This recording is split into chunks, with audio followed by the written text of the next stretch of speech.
Merci. Frédéric, c'est à vous. On commence par quoi? On commence par les élections. Premier tour des départementales dimanche, vous le savez, avec...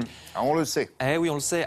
Enfin, les gens, apparemment, ne le savent pas tous, hein, parce que vu l'abstention qui se prépare, il y a un bon article dans le Parisien aujourd'hui en France pour résumer à quoi servent ces élections, quels sont les pouvoirs du conseiller départemental. Ils sont allés interviewer ce monsieur élu dans la Sarthe. Alors, l'essentiel des missions du département, c'est le social, protection de l'enfance, des handicapés, des personnes âgées. Voilà pour l'explication. Mais côté politique, c'est évidemment le FN qui fait parler les journaux de ce matin. Vous voyez dans les Échos les 3 départements qui espèrent remporter le Front National, le Vaucluse, le Var et l'Aisne. Le journal explique que ces élections départementales étaient d'habitude difficiles pour le FN, mais que le parti a réussi à inverser les choses en parlant des territoires oubliés dans les régions, en dénonçant les dépenses de solidarité justement qui n'atteindraient pas leur but selon eux.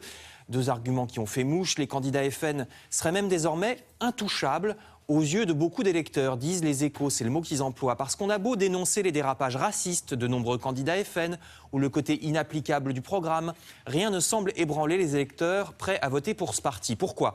Parce que ce que veulent ces Français, de plus en plus nombreux, ce serait tout simplement détruire le système politique en place, et ce désir est plus fort que tout. Le Front National leur semble le moyen le plus rapide, éditorial à lire dans les Échos.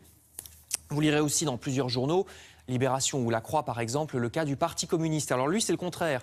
Autrefois, il avait ce rôle de protestation qu'a aujourd'hui le FN, mais désormais le PC lutte pour sa survie. Il n'a plus que 2 départements, le Val-de-Marne et l'Allier. Or, le premier et peut-être aussi le deuxième peuvent être perdus. Les journaux disent que pourtant le bilan est pas trop mal. Le PC se débrouille bien dans le social et dans le local.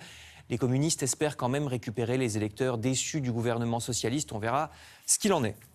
Je passe au Figaro. Et toujours du social à l'heure où on voit de plus en plus de SDF dans nos villes. Voyez ce que font les Allemands. Des immeubles d'urgence construits en quelques semaines, 1 mois et demi seulement pour celui qu'on voit en photo. C'est à base de containers, 15 mètres carrés chacun, qu'on empile comme des Legos pour faire des logements plus ou moins grands. Comme quoi c'est possible si on le veut vraiment. Article à mettre en face de cet autre dans l'humanité sur les morts de la rue. Il raconte l'histoire d'un homme mort à 49 ans cet hiver sur un trottoir du 14e arrondissement de Paris. C'est pas un hasard, 49 ans, c'est l'espérance de vie moyenne des SDF en France. Et cet homme n'est qu'un exemple parmi les 480 personnes mortes dans la rue l'an dernier, plus d'1 par jour. Article dans l'humanité. À l'autre bout de l'échelle sociale, vous apprendrez aussi qu'enfin l'Europe réagit un peu contre l'évasion fiscale des grandes entreprises. Bruxelles commence à bouger tout doucement, nous dit La Croix, mais enfin c'est vraiment timide, explique cet article, à bouger contre McDo, Amazon, Google et les autres qui s'arrangent, vous le savez, pour ne payer que très peu d'impôts en Europe.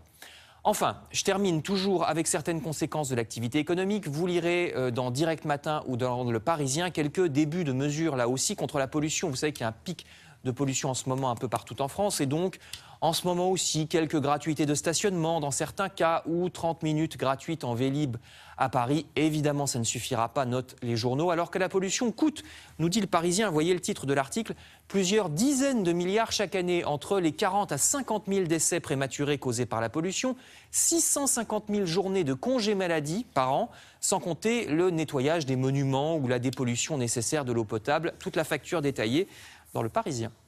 Merci beaucoup, à tout à l'heure. Avec Yann Lavoie, maintenant, on va s'intéresser à la haute technologie. Vous allez voir, voici une petite révolution. Pourquoi petite? Petite par la taille, mais sinon grande par les faits.